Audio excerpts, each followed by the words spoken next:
সময় বৃষ্টির সম্ভাবনা রাজ্যে, কয়েক জেলায় জারি হলুদ সতর্কতা।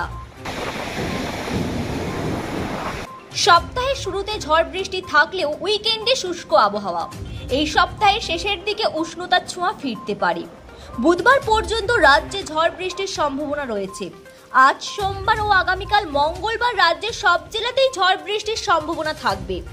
বুধবার থেকে ঝড় বৃষ্টির সম্ভাবনা কমতে শুরু করবে। বৃহস্পতিবার থেকে আবহাওয়ার পরিবর্তনের ইঙ্গিত। সোমবার রাজ্যের জেলায় জেলায় বৃষ্টির সম্ভাবনা জারি করা হয়েছে। আজ দক্ষিণবঙ্গের সব জেলায় বিক্ষিপ্ত বৃষ্টির হলুদ সতর্কতা জারি করা হয়েছে। সোমবার দার্জিলিং, কালিম্পং, জলপাইগুড়ি, কোচবিহার সহ উত্তরের জেলাগুলিতে বৃষ্টির সঙ্গে হাওয়ার গতি কিছুটা বেশি থাকতে পারে, ঘন্টায় 40 থেকে 50 কিলোমিটার। উত্তর এবং দক্ষিণবঙ্গে আপাতত তাপমাত্রার পরিবর্তনের তেমন সম্ভাবনা নেই। আগামী 5 দিন রাজ্যের সব জেলায় তাপমাত্রা একই রকম থাকবে, এমনটাই জানিয়েছে আবহাওয়া দপ্তর। শুক্রবার থেকে শুষ্ক আবহাওয়া থাকবে দক্ষিণবঙ্গ জুড়ে।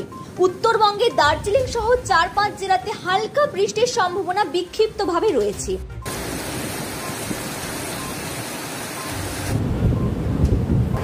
তারা বুঝতে পারবে না,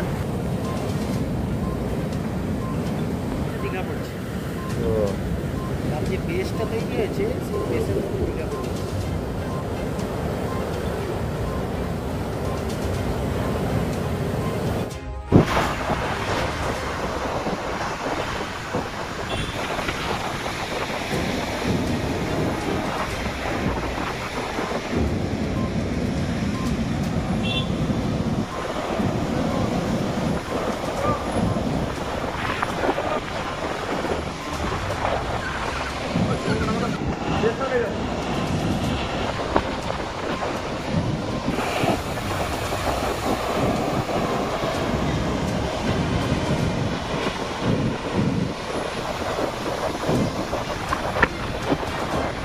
ব্যুরো রিপোর্ট, বাংলার কথা।